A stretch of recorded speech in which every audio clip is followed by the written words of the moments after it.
Good evening, 47.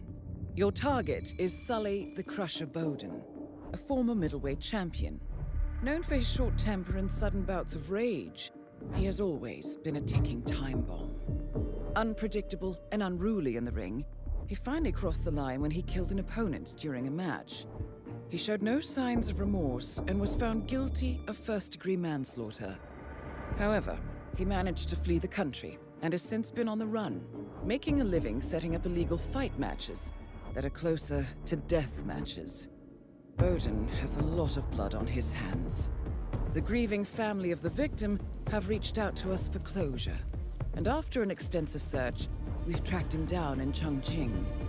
They want to have done to him what was done to their son. An eye for an eye, 47. Good luck. Hello, and welcome back to Hitman 3 and the Elusive targets. And today's target, the Rage, set in Chongqing. So today we will be starting in the block undercover as a block guard. We're going to be bringing with us some lethal poison, a silenced pistol, and I've opted to bring a spare pistol in a briefcase smuggled in the corridor. And you'll see why in a moment. So right from the start and off the bat, what we're going to do is make our way down to the basement via this room, but we're going to have to avoid that enforcer there, so we're going to cut through the room and then back around to our left here. There is another enforcer you can see just up ahead of us, but just off to his right we will find our briefcase with our ruby rose or ruby red small pistol inside. It doesn't matter which pistol you bring, as long as it is a weapon of some sort that people will pick up and take away. So once we have our briefcase containing our concealed weapon, we can continue on down to the basement area here, and as you can see, our target is just downstairs. That is Sully Bowden, aka the Crusher, middleweight champion with, let's say, a taste for sweat and blood. So with him in attendance in the basement area, we're going to have to vacate and await his leaving the area. He has a personal bodyguard with him, and his personal bodyguard is an enforcer. So there goes our target and his bodyguard now. Now while they're outside, they're going to make their way back down towards the basement via the outside of the building. So that gives us time to go down into the basement area. Now what I'm going to do is turn off this fuse box here. That's going to distract one of the two boxing trainees down here.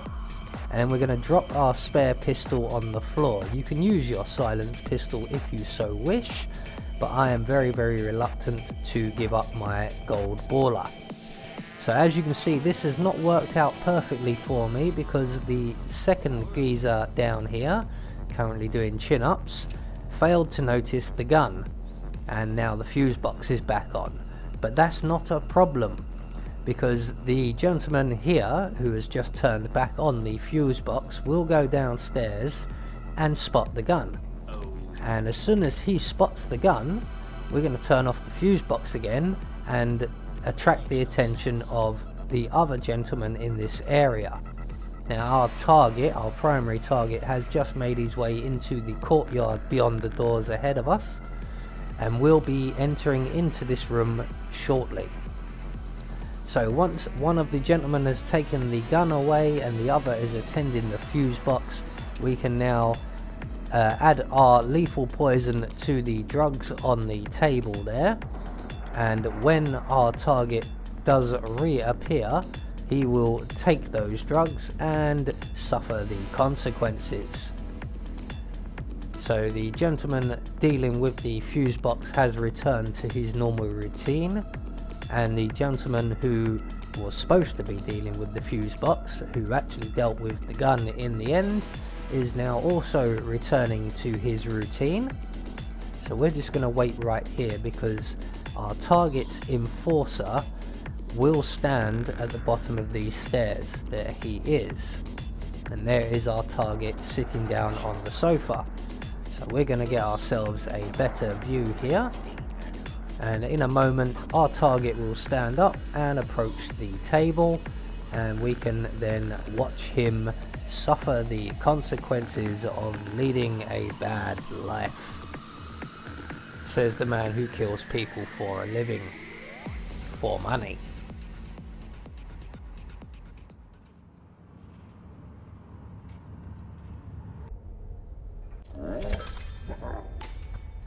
Target eliminated. Well done. Now find an exit. Your money is being transferred now. So with our target down, all that's left for us to do, as Diana suggests, is to make good our escape. And we are going to make our way directly out of the building, around to our left, through the alleyway, along our left again, and to the awaiting scooter. Now just be aware that as you go past the alleyway there will be an enforcer to your left, but as long as you're running and keep moving, he shouldn't see you. So there we go, one more elusive target taken care of. I have been Anubis, and I will see you all in the next video.